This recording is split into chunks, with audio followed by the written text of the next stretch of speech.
Okay mga kababayan, Chris Ulo po at welcome po dito sa ating YouTube channel. Okay, Balitang Maynila naman tayo mga kababayan, ha? Oo, syempre. Kailangan i-update din natin yung ating mga kababayan, no? Diyan sa lugar ho ng Maynila. Pati na rin ho yung mga iba't ibang kababayan ho natin dito sa Pilipinas na kung saan may mga kamag-anak din ho dyan sa lungsod ng Maynila. Okay, update tayo kasi mga kababayan, nung nakaraan nga, alam naman natin, nagkaroon ho ng malaking sunog ho dyan sa may isang bahagi, isang lugar ho dyan sa may Tondo, dyan sa may Maynila. Ano bang lugar yon? Isla Puting Bato. Oo. Nagkaroon ho ng malaking sunog dyan. At syempre, agad-agaran hong binisita, pinuntahan ho ni Mayor Hani Lacuna yung lugar ho ng Puting Bato dyan sa Maynila kung ano ho ang mga pupwedeng itulong, assistance, syempre, dyan sa nasunugan. At mga ilang araw, abay, syempre dumating ho ang ating maghiting na Presidente, Pangulong Bongbong Marcos. Usahin natin ha.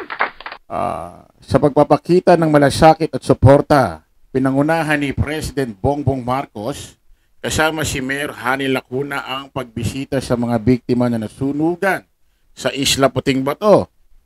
Tinutukan nilang agarang tulong at rehabilitasyon para sa mga naapektuhan, patuloy ng kanilang dedikasyon sa paglilingkod at pagtulong sa mga nangangailangan.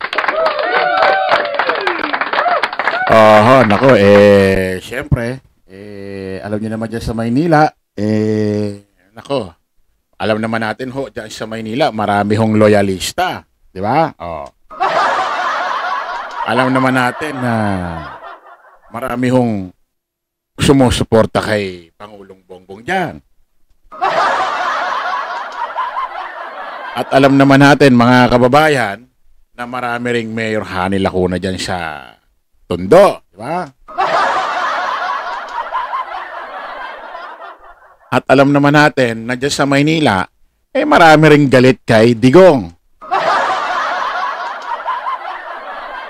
At syempre, pag sinabing Digong, tropa ni Mocha Uson. Na si Mocha Uson, your Miss Choice.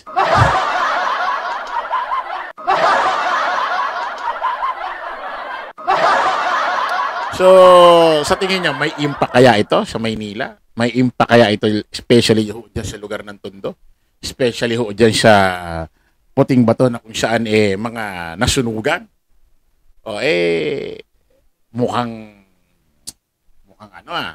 mukhang hihina ito kung ito si Isko mahina, lalong hihina ito. At syempre, kung malakas si Mayor Hani Lacuna dyan, lalong lalakas. Siyempre, kasama si Pangulong Bongbong Marcos. Tandem si Mayor Hani Lacuna, nagbigay ng tulong dyan. Alam na. Alam na. Ayan ho. Nako, grabe daming pinamigay na ni Mayor Hani Lacuna at nila Pangulong Bongbong Marcos ho dyan sa mga nasalanta ho ng sunog. Kitang-kita naman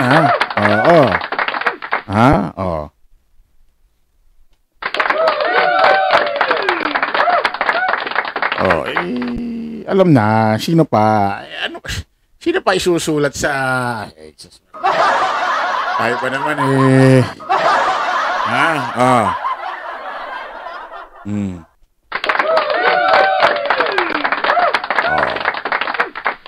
At eto pa matindi mga kababayan. Si Pangulong Bongbong Marcos at Mayor Hani Lacuna nagpunta rin ho sa isang lugar ho ng ano ba ito? Ito, basahin ho natin ito si Mayor Hani Lacuna at Pangulong Bongbong Marcos. Bukod ho doon sa pagbisita, pagbigay ng tulong Medical o ano mang bibigay ng tulong sa mga nasalantahon ng sunog diyan sa Isla Puting Bato. Diyan ho sa Tondo, diyan sa Maynila. Bukod ho diyan, nagpunta rin ho sila rito. Basahin ho natin mga kababayan. PBBM Mayor Lacuna give Christmas gift at Manila Boys Town. Ay, grabe. Ayan mga kababayan. Nagbigay din ho sila ng, PBB at Mayor Lacuna namigay ng pamaskong handog sa Manila Boys Town matapos ang pamahagi ng ayuda sa mga biktima ng sunog sa Isla Puting Bato. Personal naman naghatid ng pamaskong handog sina Pangulong Ferdinand Bongbong Marcos Jr. at Mayor Hani Lacuna Pangan sa Manila Boys Town Complex sa Marikina. Ay, grabe. Mahigit 4,000 na gift package ang ipinamahagi sa mga residente, mag-aaral at empleyado ng Boys Town kabilang ang Belariano E. Fogoso Memorial School na idaos ang programa sa tulong ng Department of Social Welfare and Development. Ang Manila Boys Town, bagaman nasa Marikina, ay nasa pangangalaga ng Manila Department of Social Welfare. Ito pala yung Boys Town, ito pala yung laging panakot sa akin ng nanay ko. Yung mga panakot sa amin, yung mga batang 90s. Sige, matigas ulo mo, dadaling kita sa Boys Town. Ito pala yun. Ayon kay Mayor Lacuna, nakalaan ng 49 million at 60 million mula sa budget sa lungsod para sa pagsasaayos ng boy home and girls home ng Boys Town. Ay, grabe. Matindi rin talaga ito si Mayor Hani Lacuna. Isipin mo, nagbayad ng utang ng naiwang Isko administration. Habang nagbabayad pa ng utang, nagpapatayo pa ng iba't ibang proyekto. Di ba nakapagpatayo nga ng isang universidad dyan sa isang lugar ho dyan sa Tondo. Tapos ito pa, naggagawa pa rin ng iba't ibang proyekto. Ay, grabe. Hindi katulad ng iba dyan, nag-loan, nangutang, tapos nagpagawa ng mga proyekto, tapos batsi na.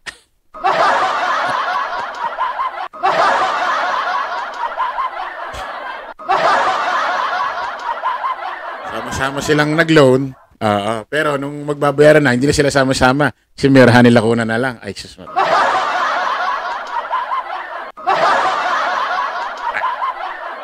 Hindi ba totoo? Diba? Nung nag-loan sila, nangutang sila, sa pangunguna ni dating Mayor Isko Moreno dyan sa Maynila, sama-sama sila. Diba? Sabi pa nga ni Isko, kung masama ako, masama na rin sila kasi pumirma raw sila, pumayag sila. Parang ganun yung sinabi ni Isko Moreno dati. Sama-sama sila nun. Ang tanong, nung nagbabayad, sino-sino na lang?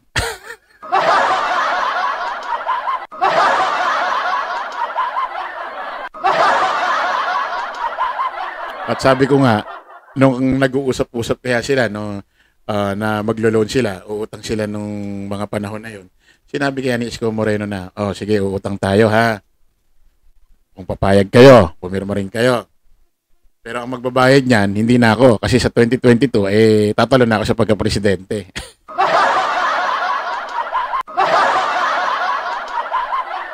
Yeah. Ibig sabihin, yung maglo-loan tayo, uutang tayo, sama-sama tayo. Pero pagka magbabayad na, kayo-kayo na lang.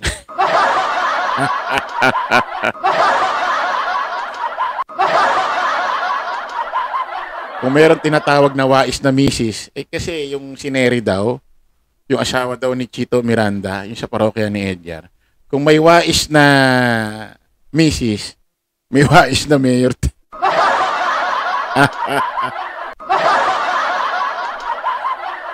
Kung may wais na misis, may wais na mayor.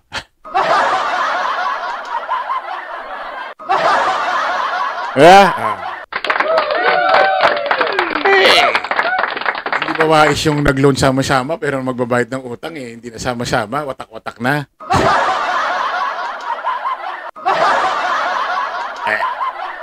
Kahit kayo, ano ba tawag doon? Diba? Eh di wise na mayor. Eh magaling si Isko Moreno. Diba? Magaling. Eh loan sama-sama pero pagbayaran si Hani Lacuna na lang, si Mayora na lang.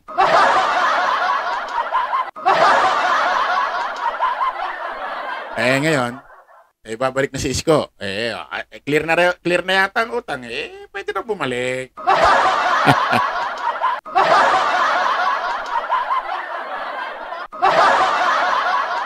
Okay, maraming salamat po mga kababayan. Update lang po tayo sa mga pangyayari sa Maynila. Lagi natin tatandaan, don't follow the majority. Follow the right way. Maraming salamat po. Kita-kits po tayo ulit. Bye-bye.